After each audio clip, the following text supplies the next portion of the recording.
Hi,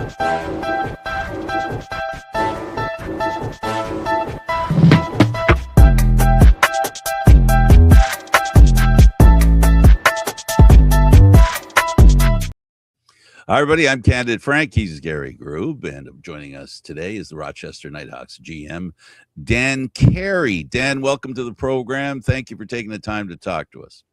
I appreciate you guys having me on. Thank you. We always ask, the first question is always, how did you pick up a stick? I was, I think, 4 years old, and I grew up in the town of Peterborough, so pretty a lot of lacrosse and a lot of history there. So my dad brought a stick home. He didn't play much as a kid, but played a ton of hockey, and brought a stick home for me. Signed me up for the Peanuts in Peterborough, and from what I'm told, it didn't leave my hand for a while. And I think the next day I had school, and I was pretty upset when I wasn't able to bring it to school and bring it on the bus with me. So I was hooked right away, and great city to kind of grow up playing lacrosse in. And yes, from day one, I just fell in love with it with that first opportunity that I had to stick in my hands. Like many of our guests, it didn't end at playing. You ended up working on the management side. But first, before I ask that question, what kept you in the game? What did you love about the game so much that the first thing that comes to mind that this is my game? There's so many things, from a reflection point and looking back, one of the things that I cherish most is the relationships and just the opportunities to meet great people. And some of my best friends in the world are people that I met through the game of lacrosse. But just, I think, going through different stages at different ages, there's just so many things that we can go to and say, it's been a big part of our lives for many different reasons. I loved just, the skill set that you had a lacrosse stick in your hands, and you're able to cradle this ball and do some fun things with it. And again, Peterborough, there's so many people to teach you different things. There's like the skill level was incredible with the mentors and the people that we had to look up to. I just honestly growing up in Canada, and you're playing summer, it's in the box, and just the smell of the arena in the summer. And there's so many just cool qualities of playing that come to mind as a kid growing up playing the sport of lacrosse. So physical, fast, the camaraderie, the teammates, being in the locker room and just playing and competing in the summer, and knowing that, you're playing in 80, 90 degree weather, and the floor's, sweaty, and you're falling all over the place. And it was just a great experience. You mentioned a little something there about the room. Whenever we talk to players, the biggest thing they miss if they don't continue the game is the room. The biggest thing the coaches talk about, getting back in that room. As a general manager, what's the connection for you? I heard it, I think, a little bit, getting involved with the personalities of players and stuff, but drill down on that. Yeah, it's not the same, right? When you're a player, you're in there, you've got the bruises and the sweat and all that stuff to show, hey, I've worked hard for my teammates, and you've done your thing.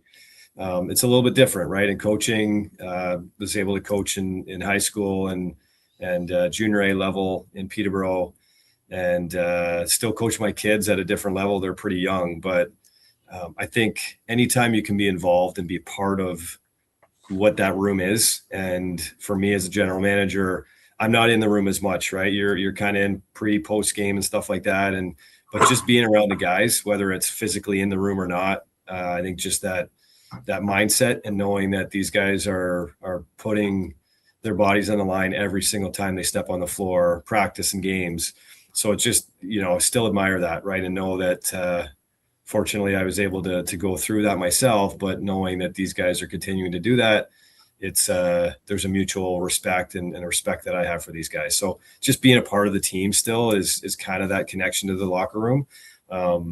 They've got their time as players, but for us to be able to be with each other on the bus when you're on the road, and morning shoot arounds, and guys are eating breakfast and having dinner together. So I think just that team mindset.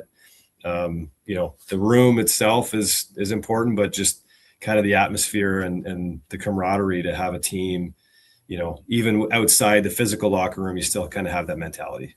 Last one for me.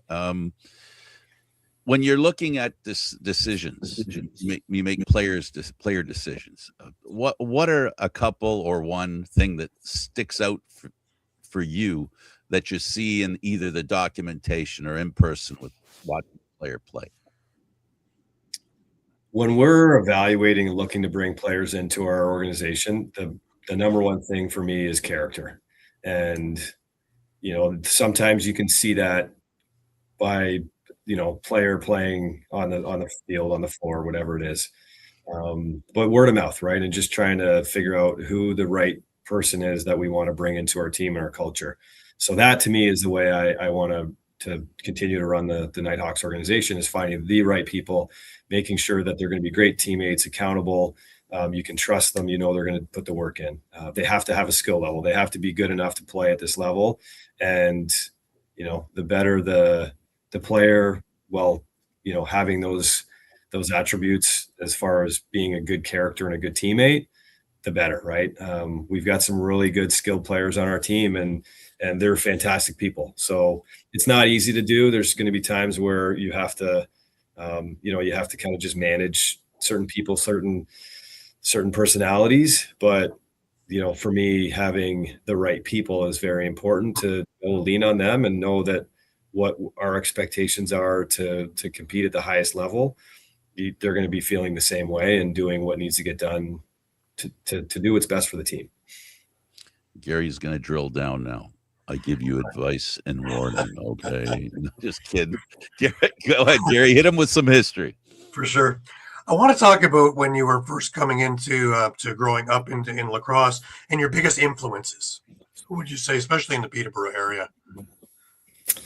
So my dad would have to be one. My parents were great, and they were always so supportive and just loved the sport of lacrosse. And I think part of that grew with me continuing to play. My teammates were fantastic and just a good group of people, a lot of fun. I had some really good coaches over the years, and some names that, you'd probably be familiar with and some maybe not. But, Jim Johnson is a player and a coach. He played, I think, back in the 70s and 80s and part of, kind of the senior A, senior B program at Peterborough. Just an amazing human, and a guy that at a very young age was very influential to me. And I think my dad as well, because my dad would help him coach, and a guy that wasn't, he wasn't necessarily, too experienced in the game, but he knew how to coach and be around kids. So Jim was great. The Evans family, Paul Evans was my coach for a few years. Jan McGee, late great Jan McGee. He actually played for the old Rochester team here, the Griffins, and he was a fantastic guy. There's just so many to kind of go through. Jim Wass, and I had John Martin and Dan Dunn as my junior A coaches. John Grant Sr. was always around. He would walk around the arena, and he would grab kids' sticks, and he would look at them and make sure that they're working properly. And he'd take a stick, give the kid another stick that worked, and take that kid's stick and start to fix it and restring it or whatever he needed to do right there on the spot. So he would walk around with a string kit to make sure that, guys could throw properly, because you go home and you pull a stick off the shelf, and, there's going to be parents and kids and dads that don't really know how to string it and fix it. So just so many great influences. I'm missing a ton, but, Bobby Allen's a guy that, I think there's a lot of history with a guy like that, and you hear his name. Remember when I was in senior and junior A, getting on the floor, he'd come out. Sometimes he'd be, a couple hours before the game, and he's just playing catch with you. So really cool to be around, such historic city when it comes to the history of lacrosse, but also just the people that were involved, and they just always wanted to get back to the sport and to the youth, and very lucky from that standpoint. That was in Peterborough. And again, not to drag this on any longer, but, college, I had Paul Wareham when I went to Herkimer, was just an amazing, amazing person and coach for me there. And then Randy Mearns at Canisius for a year. So been very fortunate over the years before I got to professional, and had a lot of great influences. Right.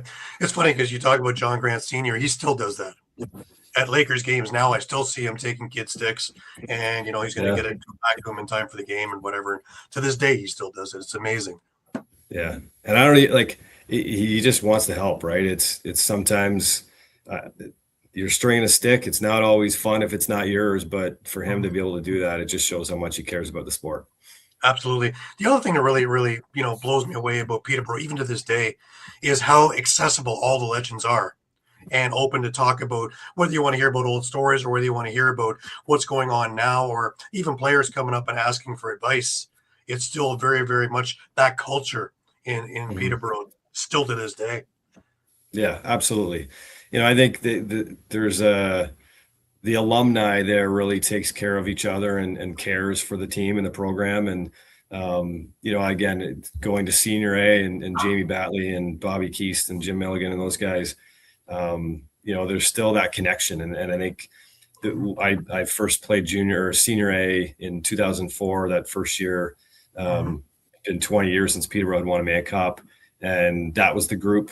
Jamie Batley was kind of leading that. And you just see the guys that were there in the 80s and had won those Mann Cups. They started to come around and really, you could see the sense of pride that they had within being a Laker. So it was really cool. And to this day, you're still, the crowds are still following that team, and I just love to see it.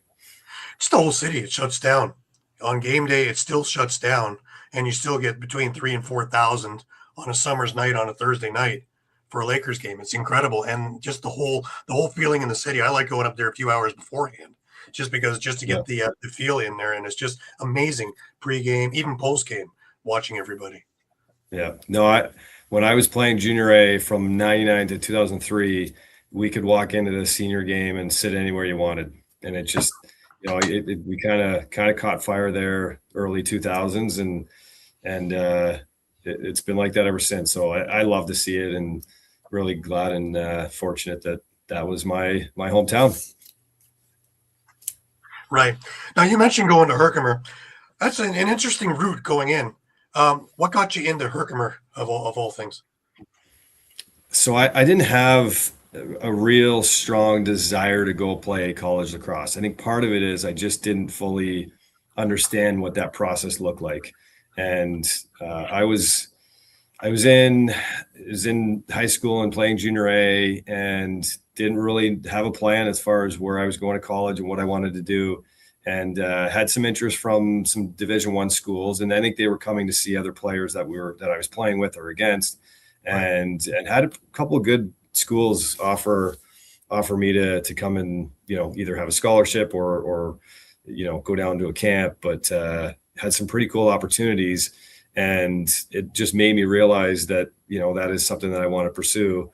So as looking at what my options were, and my comfort level of playing the field game, which growing up at Peterborough, what they have now with all the different programs, club teams, we didn't have that. It was, playing high school field lacrosse was my first taste of playing outside, but it was just a bunch of, indoor box players playing in a field. It wasn't field lacrosse. So I knew I had a lot to learn and a lot to develop with. So I had a couple players that actually got traded to our junior A team.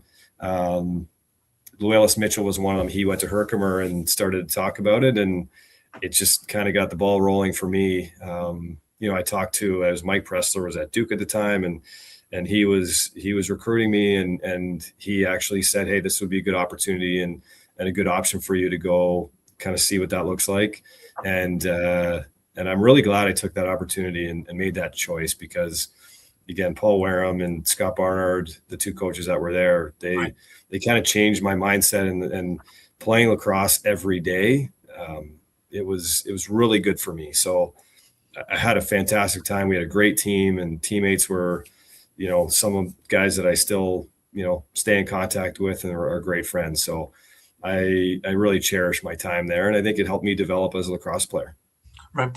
Did you find it difficult to go into a more blueprinted kind of idea in field, as opposed to all the years you did playing more by feel in box? Yeah, I think it was, there's definitely a transition and a learning curve there. And, I think going into a program like that, and you had, basically a freshman and sophomore. So it wasn't, there was an adjustment, and again, junior college. So, kind of look at it how you like, and know that the caliber for all these teams wasn't great, but I think the top end teams it was really good lacrosse, and we were competing against Division 1, 2, and 3 programs in fall ball, and hanging right with them. So, Scott Ditzel's an example. He went on and played at Syracuse and started there and won a national championship. We had a lot of really good players that went through that program that I played with. So I think, there was a learning curve, and box, there's a lot of structure. You've got to really learn that game. And I think the amount of space that you have in field lacrosse, I felt like it was a decent transition. And, the athleticism was one thing that I needed to kind of improve on, and knowing that you're, going against guys that have been in the weight room a lot longer than I had been, definitely helped to try and take that part of it a little bit more serious, and just the athleticism part of it. But no, it was a learning curve, but halfway through that first year, I felt really, really comfortable out there. Right. Now you change over into Canisius, and let's talk about playing for Mernsey.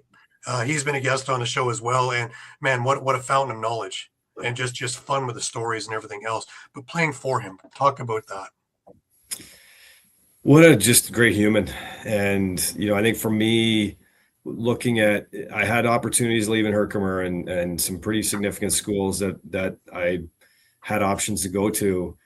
I wanted to get closer to home, knowing that, for me to be farther away from my parents and travel for them, and knowing, just getting home on the occasional weekend, there was a value to me to have, a place that I was closer to home, and still not fully understanding the differences with some of the D1 programs.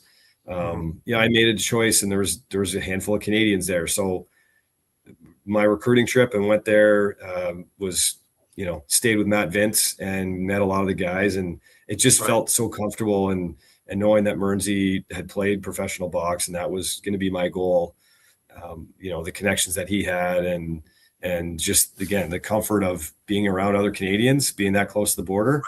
It was definitely appealing, and I cherished that choice. I know, again, I was there for 1 year, so didn't get through and get my degree from Canisius. I transferred to Trent University in Peterborough, but I met my wife there. So I think, to me, that was that's kind of the ultimate thing that I could have received from going to college was we've been married for, it'll be 16 years this summer. So, my time with Mernsey was fantastic. And to this day, we're still friends. We get to work, we've worked together on Team Canada and been roommates. So it's kind of funny as a guy that coached me, and you see him on that side of it, but then you become friends and know that, that experience that I had as a player for him, somebody who was pretty immature and had a lot to learn in life, fast forward to 20 years later, and having a relationship with him and be able to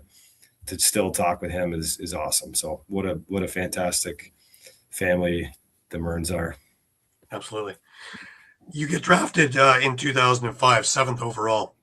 Talk to me about draft day and hearing your name. So I don't really recall too much that the draft at that point. I think it was out in BC. There's probably a few that were in person, and it wasn't something that I was kind of asked to go to or expected to go to. I had a pretty good idea of where I might land, and if you look at that draft class, it's phenomenal. Like, it was, I think Brody was 1, Shawnee Evans was 2, Greenhall might have been 3. You kind of go down the list. Matt Vince, it was a pretty impressive draft class, and I didn't know exactly where it ended up. I think Matt Brown was 5 to Arizona. So I talked to Arizona and Colorado, and I wasn't sure if Arizona, they were looking for a lefty, had talked to me and said, hey, it's kind of between you and another couple teams. And then Steve Govett was the GM in Colorado, and he said, hey, if Matt Brown's there, we're taking him at 5. If not, we're taking you. Like, blunt, honest, straightforward. It was just like, this is what's happening. And I respected it. I don't think I'd ever met him at that point. And, so I got a call shortly after the draft and, was drafted to Colorado, which to me, being somebody who had played in Buffalo at Canisius and my wife was still at school there, you're thinking, hey, that could be a good fit, but getting a chance to play in Colorado in front of that crowd with that team and Gary Gate as my coach and Steve as the GM, I'm just, it really worked out and fortunate to get a win in that first season. And it was a great experience. It's one that, I couldn't have imagined at the time, didn't know anything about Denver, Colorado. I'd never been there. So it was, it's like, all right, going out to Colorado and then you actually see what it is. And couldn't have been luckier and been in a better spot. Talk to me about your first training camp. One of my favorite questions to ask is, was it what you imagined? And it's an interesting answer from you because you're on both sides of it, being as a GM, seeing young kids come in now. But when you first got into your first training camp, was it what you envisioned? I don't even know if I had a vision or had a thought process of what it was going to be. I know, knowing who I am and how I work, I probably asked a million questions to people and the guys that I played with in Peterborough, just like, hey, what can I expect? And I'm sure there's a bunch of nerves going into it. But I was a guy that took pride in being in shape and making sure I was prepared. So I think I actually don't even know if I was aware of what we would be going through outside of the amount of practices and scrimmages, probably a few days before. But going out there and you got the altitude and all that, I think we had a 3-day camp or a 4-day camp or something.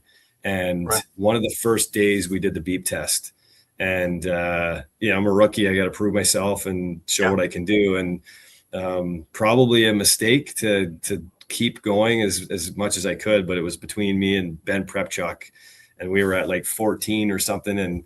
And I couldn't go anymore. He kept going. He I don't know. I think he stayed even a little bit longer after I bowed out, but it was the two of us. And I could barely walk the next day. Like my hamstrings were so tight and, I'm this rookie trying to like prove myself. And I probably went a little bit too hard on that, but I remember how grueling it was. It was, I was completely exhausted by the end of it, but just getting around the guys and seeing, how G Nash and Gavin Proud and those guys operated on the floor is really cool. But we had just an awesome team. And I remember feeling comfortable right away and having played a few man cups leading up to that and had played at a high level against professionals. I felt confident in knowing that, I was an older player as a rookie and didn't feel like always nerves, but didn't feel like I couldn't do that. So prepared, great experience, but man, I remember how sore and how tired I was after that training camp. Right. During that year, though, it was, you mentioned it was a magical team. This was a team that actually went right through. When did it really dawn on everybody that this is a team that could actually win the cup? Probably the championship game. I think I don't remember the team thinking, hey, we're winning a championship this year. Right. And there maybe shouldn't share this, but years later talking to Steve Govin and I think there was a conversation that Bill Hall was the assistant GM and Gary and the coaching staff. It's like, this is going to be a tough year. Like I don't think they expected, again, Gary Gate retired the year before. They missed their, a couple guys had kind of moved on and me and Chris Gill were our two lefties. And so Steve Wojtek and Gay Schindler, there's a handful of guys and they kept kind of going through and so even offensively, we were just there was some pieces that they were still trying to figure out. Andrew Burkholder, we traded for him. I think he was in Rochester and his first game, he might've scored 4 goals or something. So I don't think it was like immediate, hey, this year we're going to win a championship, but they had success. They had a pretty good core, Brian Langtree, Gavin Prout, G Nash, Sims and Hanford and Jalbert. Like it was a really good Nick Carlson, great team.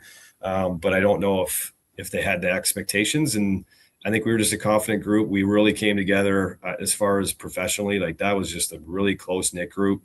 And we all had fun together. We all, the locker room was really tight. So again, the sport of lacrosse and the NLL, like you can win any night against anybody. And, I think there was definitely some challenges and some great teams, but you look at those first two games against Calgary and Arizona, they're both 1-goal games and really tight. So it could have went either way, but I think for us, as we started to get near the end of the season, we had confidence in ourselves and it worked out. Carey, the familiarity that you have with others in lacrosse is a little different than other sports. So when putting together a team, I think to Gary's point about knowing what you're getting into, it's more prevalent in the game of lacrosse because everyone's so close and they know each other so well because of all the transition from teammate to opponent to teammate to opponent. How helpful is that when you step into a locker room, even if it's new? Like you said, the world of lacrosse is small, right? It's like kind of one big family and everybody's connected one way or the other. And, I think summer lacrosse helps the NLL when it comes to that, because there's a chance you've played with one or two guys in the summer that are now playing for, again, at the point when I was playing, I think there was nine or 10 teams, 13 and 9 or something like that, whatever it was. I know we grew and then came back. So I think it might have been 13 and then back to 9. But anyway, I think it's just, there's so many different opportunities to have those connections. And if it wasn't, I don't think I actually had any of my Peterborough teammates in Denver, but they all knew those guys. So it was, kind of, hey, like, here's your guy to go to sort of thing. And there's connections. So it was, sometimes it's nice to go to a team that you don't know anybody, because it forces you to kind of, make new, kind of close teammates and go through that process instead of sticking with the guy that you're comfortable with. But yeah, it's such a small community, right? Everybody seems to know each other. And I think that's, it's one of the kind of cool things about the NLL is you have that opportunity to have a connection and know that before you even meet somebody, there's a good chance that you have that kind of mutual connection. And everybody gets a good insight on the game because they play with different people all the time. Oh, absolutely. That's successful somewhere else. Oh, you're learning a ton from different players. And again, definitely fortunate that you get the group of Peterborough with John Grant and Tracy Kluski and Matt Giles and these guys, Scotty Evans grew up with. And then you go Gavin Prout and you're coached by Gary Gade and Dan Stroop and Chris Gill. It's like, you know what I mean? Like, you can't just as much information as little tricks of the trade that you can take. But, playing together is one thing, but also you're on the floor against other players. That's, as an athlete, you got to be stealing and taking things from them as well, right? We went up against Josh Sanderson and Colin Doyle so many times. You're like, can I take something from them because of how successful they were? And it's also, it runs right through lacrosse completely from one end to the other, because there aren't many sports that have a different field to play on. The field of play doesn't change, right? If you play basketball in college, you're playing on the same surface you're playing in pro. But lacrosse has this other variable, field lacrosse versus, box lacrosse. And now this sixes thing is really creating a variety of opportunity for people to appreciate the game in different ways. Absolutely. And again, it's hard to, is that a good thing or a bad thing, right? I think the more lacrosse you can play, it's great. But now it's like, all right, well, there's some confusion and what's better. And, that's a story for another day, but trying to make sure everything is supporting each other. But I just want to see the game of lacrosse continue to grow and have kids grab a stick like I did at a young age and, try and make lifelong memories and friends. And there's so many things that this game can give us. And again, working for the Seneca Nation, like, this is the creator's game and it's a medicine game. There's a lot of, things that we can look to with the game of lacrosse. So how do you find that? How do you make the most of it? And, I think for me, just being somebody who can help a little bit with that for anybody who's looking to play, I want to be able to give back. And I don't want to leave the sixes out there like I'm saying it's some sort of handicap or some sort of bad thing. I think there is sacrifice in sports sometimes that has to be made And in the case of lacrosse, as many eyes as they can get on it, if playing sixes at the Olympics means more people watch the game, I think all of us are on the same page as far as that being a good idea, bottom line wise. Yeah, it's huge. If I understand the why, right? To be able to get any type of discipline of lacrosse into the world stage is very important. And the Olympics is, you don't get any bigger than that when it comes to competition. So, I think, those who are involved in those decisions, I'm all for it and on board to help grow this game of lacrosse. And if we see some kids in another country that might not have been exposed to it and they pick the sport up and it grows, then, to me, whatever the discipline is, I'm good with. Again, you got Olympic Village, you got, a larger roster. It's a little bit harder to get that approved if you have 20 to 24, person roster to try and have them accommodated in Olympic Village. So I think it makes sense to have a shorter roster and a different discipline. If that's what it takes, then let's do it. We're watching the Olympics right now. We're seeing the excitement generated not just by the game, but the atmosphere around the game. Like when we watch the hockey, Canada against whomever, or the U.S. against whomever, or skiers or sports that really don't get a lot of attention. They're getting attention and getting eyes and getting opportunities. And we're really grateful. I as a lacrosse fan, am grateful that they're going to be at the Olympics. Yeah, me too. Now let's transition. We're due to injury. You have to leave playing. When would you say it was enough? When you came to Toronto 2012 and it's like another concussion, it's enough. Yeah. So I played 2 full seasons in 2006, 2007, the NLL, and then 2008, I think it was game 10, maybe, or my 11th game, maybe. I had a concussion and at the time wasn't educated, didn't really know. And, medical staff was great in Colorado, but, my thing is like, yeah, I feel pretty good, but I knew there was something off, but I didn't know enough to say, hey, this is what it is. Like, do you have a headache was kind of the common question for people who had a concussion. So I had a concussion. We had a bye week, played 2 weeks later at home against Rochester, and came in. I took a little hit in the first quarter and came into the locker room. So I wasn't, at that point, I knew I hadn't been completely healed because, I'd taken so many hits to the head and never really affected me. But from the previous game to that game, just felt off the rest of the half and continued to play because I didn't know well enough.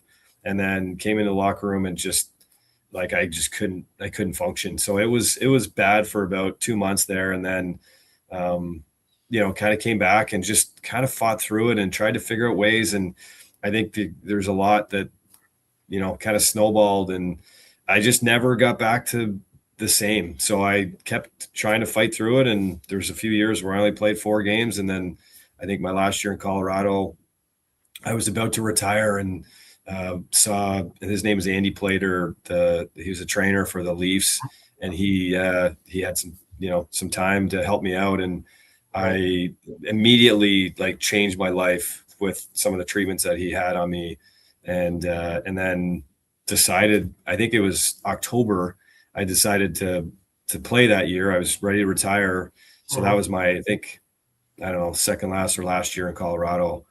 And just kind of kept trying to fight through it because I love the sport, and nobody was telling me, hey, this is not good for you. But I think just over a number of concussions, I think 2 or 3, kept trying to fight through it. And then my last year in Toronto, the last game that I played was against Buffalo, and another concussion. Unfortunately, the doctors didn't feel like it was fit to continue to play, and probably the right decision, to be honest. I came back the next year trying and hoping, and showed up at training camp, but it wasn't in the cards for me. So it sucked. It was not for somebody who still loved the sport and felt like I hadn't even hit my stride or my peak yet as a player. But that's part of it. You sign up for a contact sport, and I was always tiny as a kid, and there's so many times that I'd carry my helmet off to the bench, but never felt like I don't think I ever dealt with that. And it was actually my fault. The first one, I tried to hit the guy that was about 6'6" with my head and didn't work out for me. So after that, I just, kind of an uphill battle the whole time. And, Right.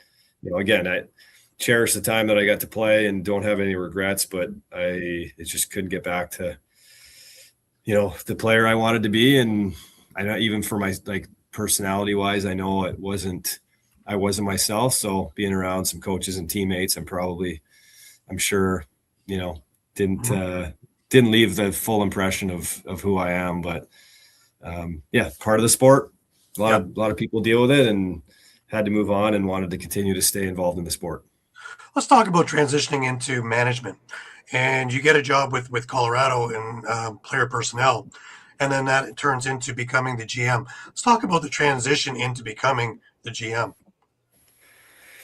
So I was back in Peterborough. I just got married 2010, retired in 12, and then with Colorado again, Steve Govett, just had a great relationship with him, and I was coaching junior A during the time where I was, kind of dealing with the concussions, and started scouting for them and just kind of volunteer scouting and wanted to get involved, and always thought that was just a cool job. Never felt like, hey, that's something I'm going to try to do as a younger guy, but I started to kind of take a liking to it, and I did a decent job apparently with some of the scouting and helping with that. Right. So I worked at the Hill Academy for a couple of years, coaching and teaching there. And then Steve called me in 2015 in the summer and said, hey, he was looking to move on at some point. Nothing guaranteed, but if I was interested, he was looking to bring somebody in to kind of groom and to help him with some of the things on the personnel side. So I was hired as director of player personnel. He made an offer. My wife was really supportive of it. We had a 1-year-old daughter. We decided to sell our house in Peterborough and move out to Denver, Colorado. And again, wasn't guaranteed anything, didn't know how it would work out, but I think it was about 2 years, less than 2 years, I think. And then I took over as general manager when he went out to San Diego. So right. Great.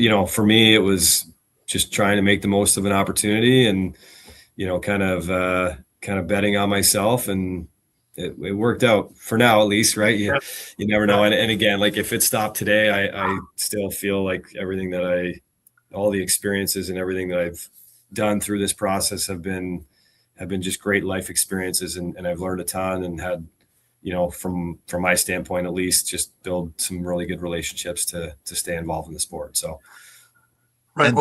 And be confident what you're capable of. What's that? Oh, and be confident of what you're capable of. Yeah, you have to be in this role, right? You have to be confident and know that if you're not, then you're going to make mistakes. We make mistakes regardless, but you're going to make a lot more mistakes if you're not confident in it. But that's the challenge. That's what makes you want to do it, isn't it? Like being on that edge of every move is the last best move that you can make.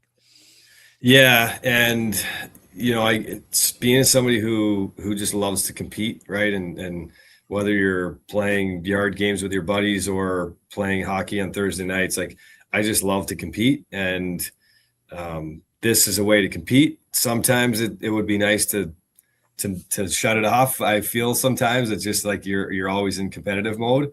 So when your job is part of that, and wins and losses are real, and they're a part of what you do, and it's a results driven business, it's tiring sometimes, but right. That's who I am. I'm just wired that way. I love to compete and be part of a team. To be able to have an end goal is something that you have to be every day, kind of looking to see what, good or bad, how you can improve and what you can do to make your team better. That's the part I was trying to drill down on, where there's any moment and any time where you turn on as a GM. As a player, you can shut down for a little while and ignore the world. But as a GM, you can't let go of any opportunity that might pass by. And you're constantly, that's got to be a lot of pressure. And I know it's rewarding, but it must be a lot of pressure to always be ready to make a move. Yeah, and again, I've kind of learned and been taught like sometimes the best move you make is not making a move. There you go. And there's a lot of things that you have to consider, but you got to make this tough decision sometimes, whether that's not making a move and making a decision is still making a decision, or you got to make a decision to make a move, and sometimes that's disrupting the team, and what you think might be best isn't necessarily best, and we have to kind of live with those, and part of it is learning through that. And I'm not perfect. We've made a lot of great trades, and we've made some that maybe not aren't seen as great, but trying to learn from them and get better, and know that the information that you have, you got to be willing to make the decision based on that, and gaining as much information and thinking things through. Sometimes you have to just go with your gut, but most times you got to really make sure you're educating yourself before you make the decisions. I guess that's one of the similarities between being a player and a coach. Just like in practice, you practice moves you may never use. And in the case of a general manager, and in the case of a general manager, you got to think of every move and make a decision on each move, because you really don't know what's going to be necessary going down the road as a GM, just as a player. Yeah. It's interesting. I really enjoy this conversation about being a GM. Thank you. It's good. Here.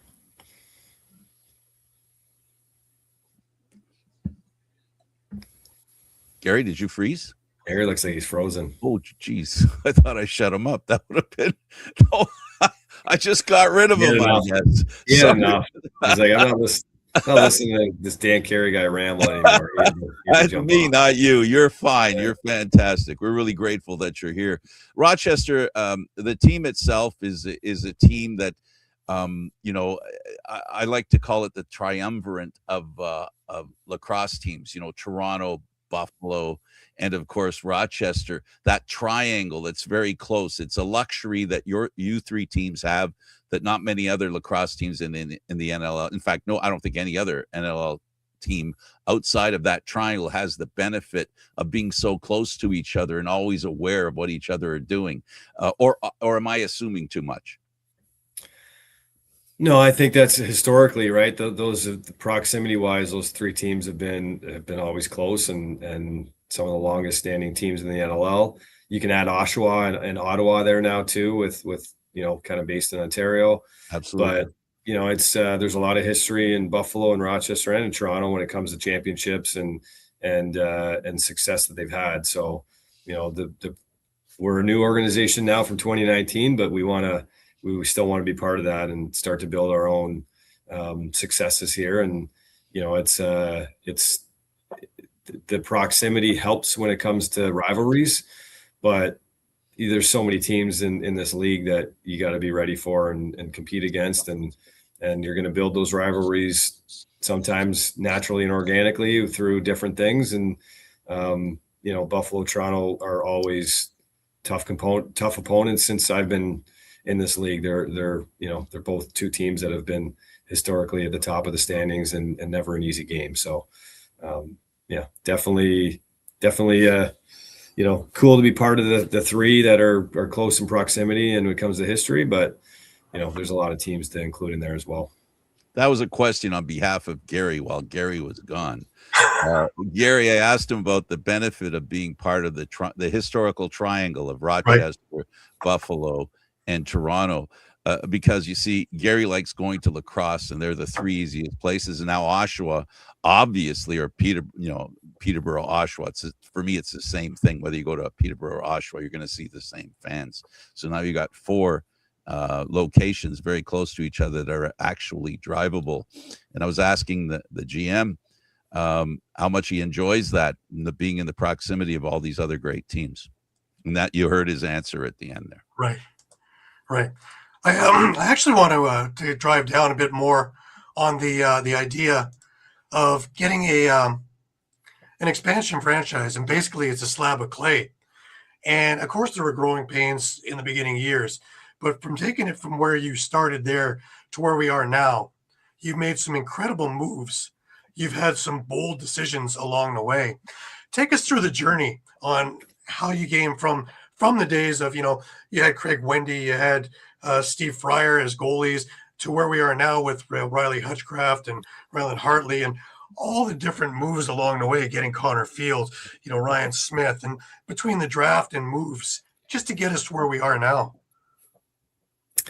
It's been a process, and honestly, I'm not a very patient man, but I've had to learn that through this. And from day one, really tried to focus on the quality over quantity, and I mean, like making sure we have the right players. And building through the draft is something that you looked at the teams that were successful at that time. Saskatchewan had their run, and Derek Keenan did, such a fantastic general manager and coach. And you look at their team and their roster, and those players were all top end first round players.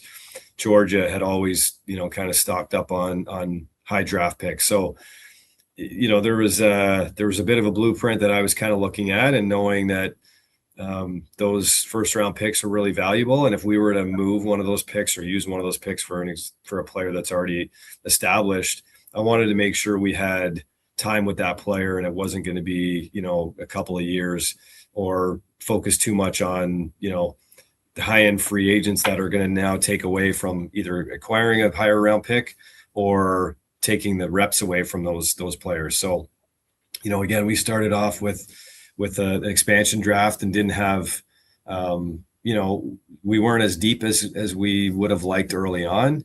Right. And you mentioned a few goalies, and we've went through a lot. And, the National Lacrosse League, the most important position, I believe, is goaltending. And, it wasn't for a lack of trying. There was a bunch of free agents that we've talked to over the years. And, again, we have Rylan Hartley and Riley Hutchcraft as our goalies now. And again, Hartley has had some difficulties when it comes to injuries, but I really think everybody can agree that he's shown glimpses of being a top tier goalie in our league and capable of not just winning a bunch of games, but stealing some games every now and then. Hutchie had a great year last year. He, coming to us, he had never really started a game and played some minutes in Toronto, but watching him play in the summer, felt like he was ready for more of an opportunity and needed to have somebody with Ryland's injuries and what he had dealt with over the years, making sure we had somebody that could step in if something were to not go great, as well as push him to be better, right? We wanted to have two guys come in and compete for that job. So, we love those two. They're great teammates. So the goaltending situation has evolved, and there was one year, I think we went through 5 goalies with injuries. It was not ideal, but, trying to make the best of that opportunity and that position has been a challenge. But, I think those two guys, again, you look at Hutchie's numbers from last year, he's capable. And I know this year he's had some opportunities that I'm sure he's ready for the next one with how things have gone. And, anytime the goaltenders, if there is a bit of a struggle or a time where they're not at their best, it's not just on them, right? Our defense, the best defense in front of a goalie is definitely going to help them in their percentages and all the stats. So, goaltending has been one of those things. We've had a lot of change over the years, but we've had some consistency now with these two over the last few. Right. Again, you can talk about our roster with Ryan Smith and Rylan Reese and Connor Fields and these guys, Ryan Lanchbury as our Thomas McConvey first overall pick.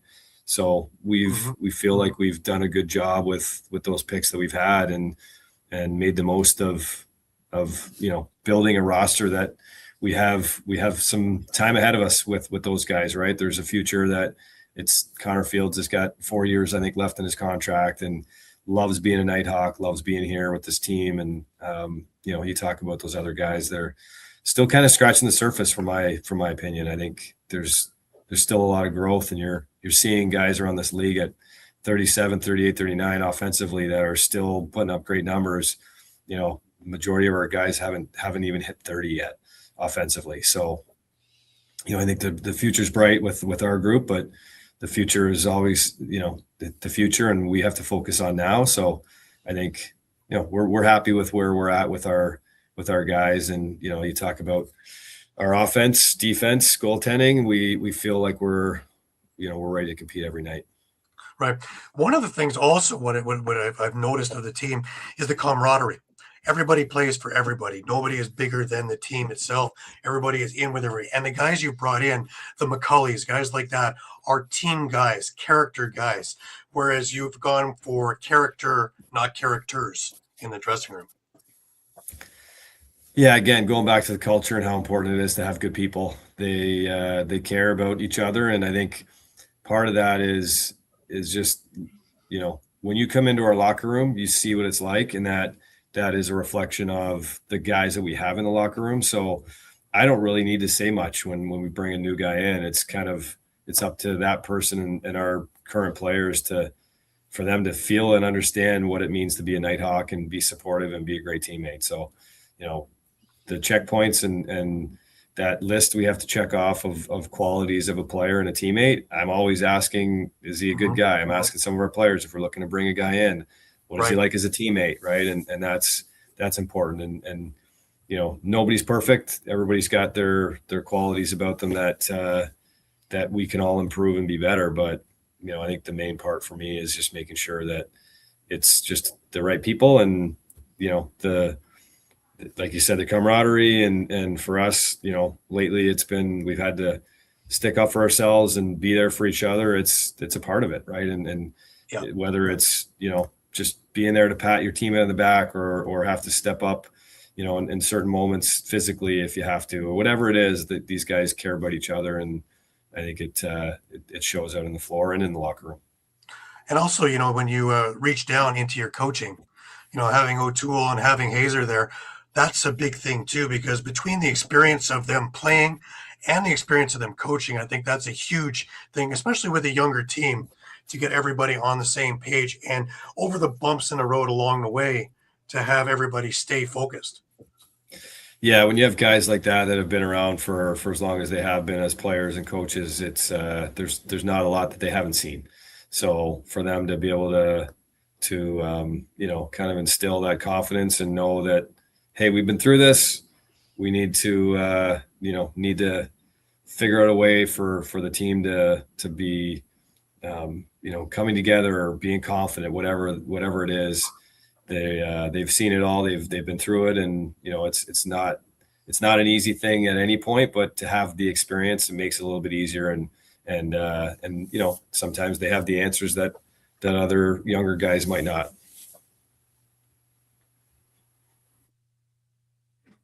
Gary freeze again? I think he did. Gary has this problem where he is with Rogers. It shuts on and off for him. Go ahead, Gary. Yeah. I haven't paid my thing for Skydome yet for second base yet, so they keep reminding me. I'm sorry. Let's look a bit at this year. You guys started out like a house on fire and really, really put the pedal to the metal. We've had a few little bumps in the roads and some distractions and some nonsense and stuff like that. We're going into this weekend and really a turnaround week. Let's talk about, we're coming into trade deadline time. And obviously, if you were anything, you'd be a buyer. Where do you think, is there anything that you would be interested in bolstering, or with everything that you got, would you be more of a stamp pat kind of guy? Like we talked about earlier, right? Some of the decisions you make, you got to go through and make sure you have the proper information. And the challenging thing about this job is you care about these guys personally, individually, right? It's not like, okay, I care about the team immensely, but each individual guy, again, some guys I don't see and don't talk to as much because I don't need to. They're good. They do their thing. Some of the younger guys, again, that relationship hasn't built up as much as some of these other guys that have been with us since day one. Right. And even some guys before that. So it's never easy because it affects the team. Right. So making those decisions, you have to make sure that you're thinking through, what is this going to do to our culture? But it's professional, and people have to understand, I have to make decisions.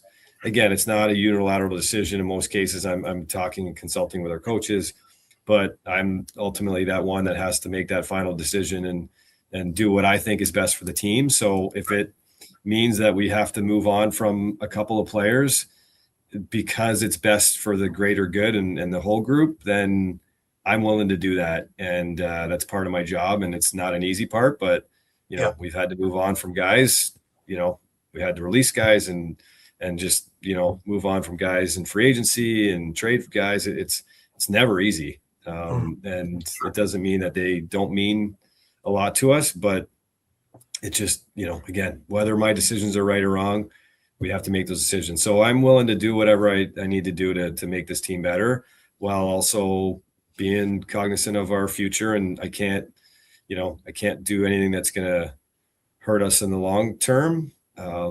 But if there's an opportunity to make us better and help us get to a point where we feel even more confident in ourselves, because, again, this is a tough league to win in any night of the week. And, we're going to focus on the next game. We feel really confident that we can beat anybody any night, but same goes for them, right? They're feeling the same way. So definitely interested and willing to see what's out there and what's available for us to become a better team. But, have to see what's out there first.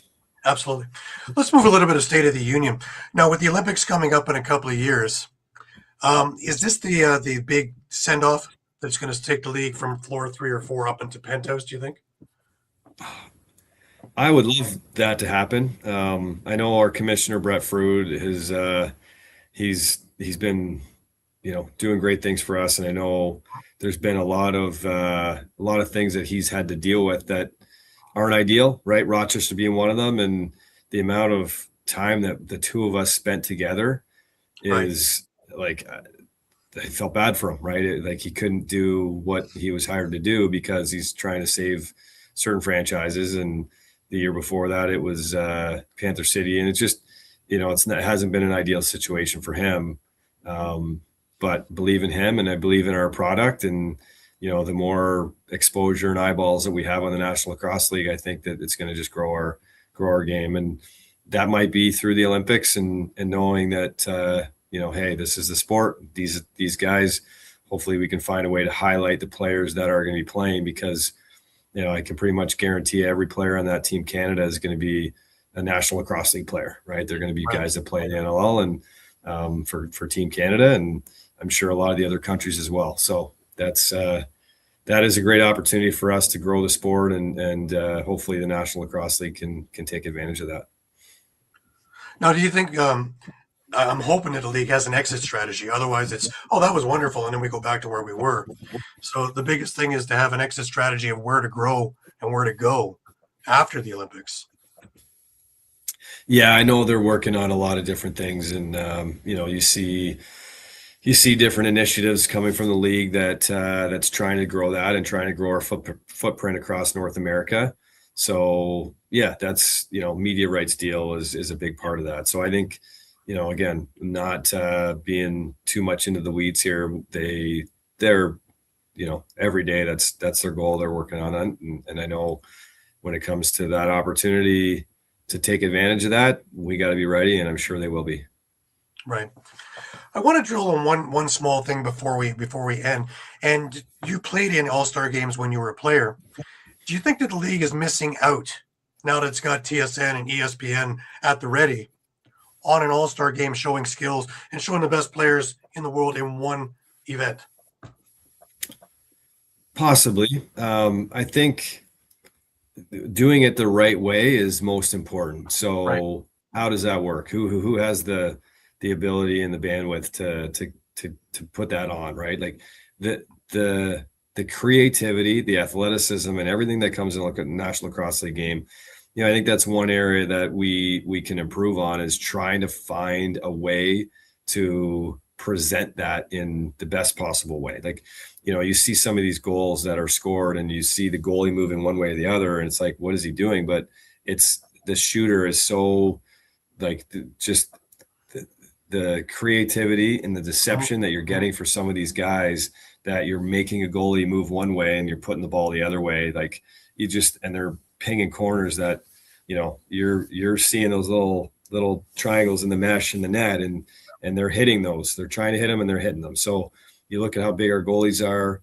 But again, some of the saves that are made with the athleticism and some of the defensive plays and the hits, it's just, so I think trying to highlight that in a way that might not be consistent with our current broadcast, and how do you expose that? How do you find a way to like bring out these finer details? I think would be a pretty cool opportunity to try and find that additional exposure in an all-star game. So, I'm not opposed to it. It was definitely like, some highlights of my career was playing with the best players in an all-star setting. Was really cool experience for me.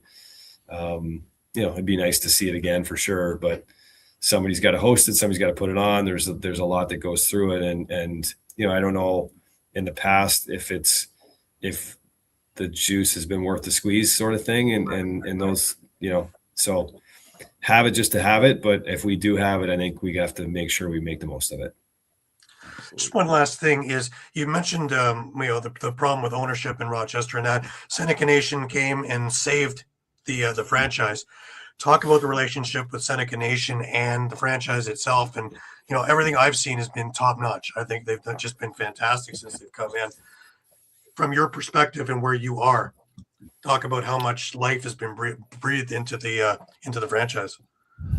Yeah, what a fantastic situation for us to be in. Like, I don't think it could have worked out any better. To have an ownership group that is like just super invested and they care. They're texting us good luck, and they're wanting to meet our players and go through, like, it's just, they care. And the president's been at every game. He purchased the suite for himself, and he's at every game, and the counselors, the whole, like, they're just invested. They care. They're there. They're present. They're Knighthawks fans. So it's really cool to see. And again, we're going to have a level of accountability from them to do what is best. And they want to win. They want a winning team and a winning culture. And, we want to do that for them. We want to, for myself, for the players, the coaches, it's for a lot of people, but now there's another added incentive to do it for them as well. So I'm excited. I wish it was in June when they could have bought the team and gave us a little bit more, but hey, it's worked out really well. We have a lot to improve on when it comes to, putting butts in seats and putting on an improved product.